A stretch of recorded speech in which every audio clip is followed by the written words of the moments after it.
Senior صحافی اور تجزیہ کار جاوید چودھری کے مطابق حضرت آدم علیہ السلام اور حضرت حوا علیہ السلام سے متعلق قرآن اور حدیث کیا کہتی ہیں، ہم اب اس طرف آتے ہیں۔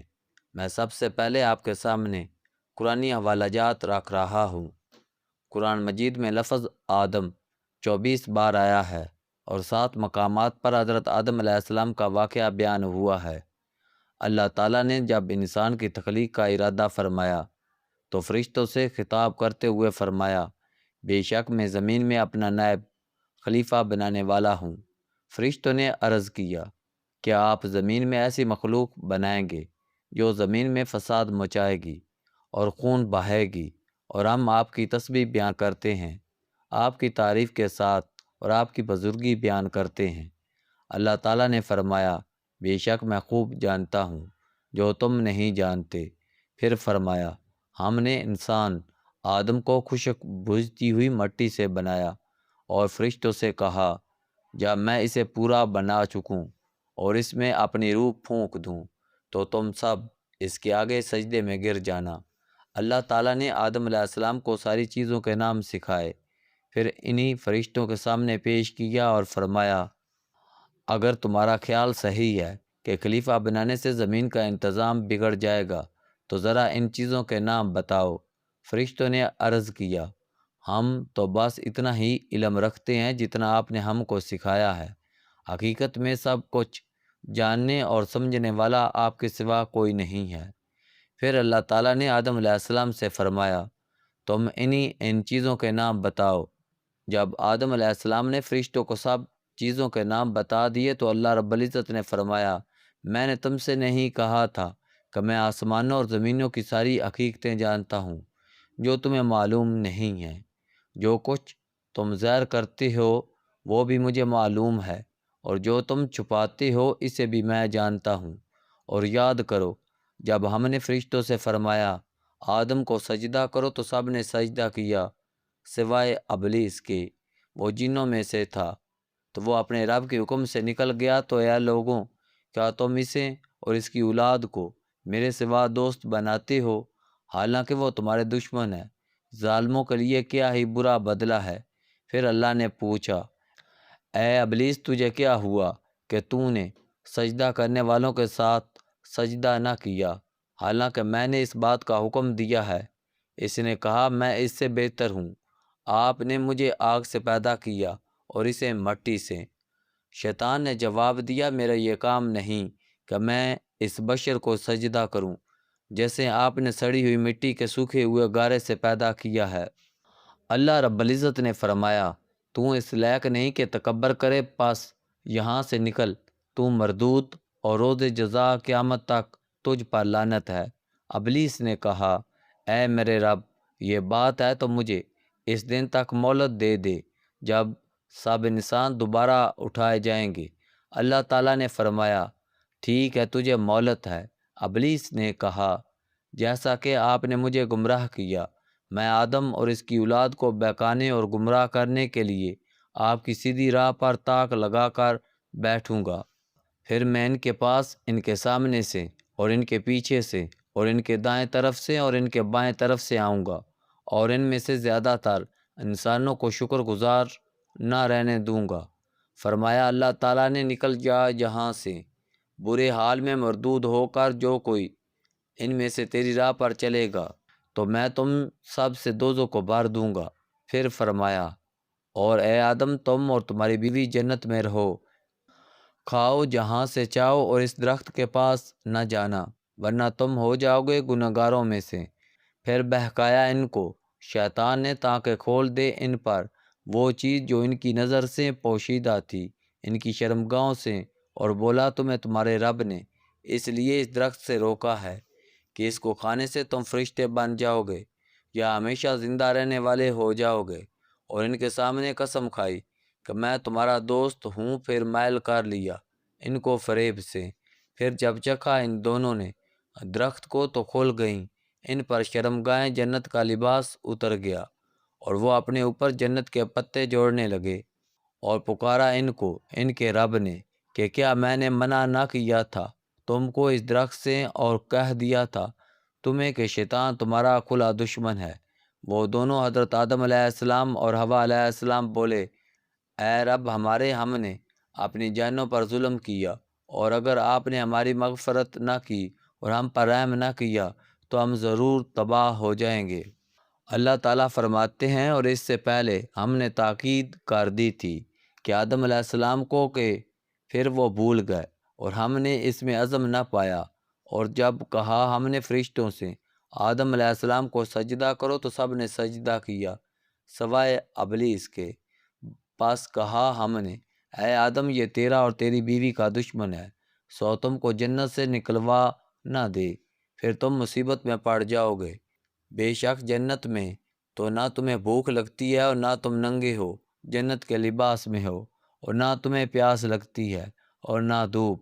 پھر وسوسہ ڈالا شیطان نے، کہا، اے آدم، کیا میں تجھے بتاؤں درخت حیات، ہمیشہ رہنے والا درخت، اور بادشاہی جو کبھی پرانی نہ ہو؟ پھر دونوں نے کھا لیا اس میں سے، پھر کھل گئی ان پر ان کی بری چیزیں، اور وہ جوڑنے لگے ان پر جنت کے پتے، اور حکم ٹالا آدم علیہ السلام نے اپنے رب کا، پھر راہ سے بھٹکا، پھر نواز دیا اس کو، اس کے رب نے پھر اس پر متوجہ ہوا اور راہ پر لایا۔ فرمایا اللہ تعالیٰ نے، اتر جاؤ یہاں سے، سارے تم ایک دوسرے کے دشمن ہو گئے۔ پھر جب پہنچے تم کو ہماری طرف سے ہدایت، پھر جو ہماری بتائی ہوئی راہ پر چلے گا، سو نہ وہ تو بھٹکے گا اور نہ تکلیف میں پڑے گا۔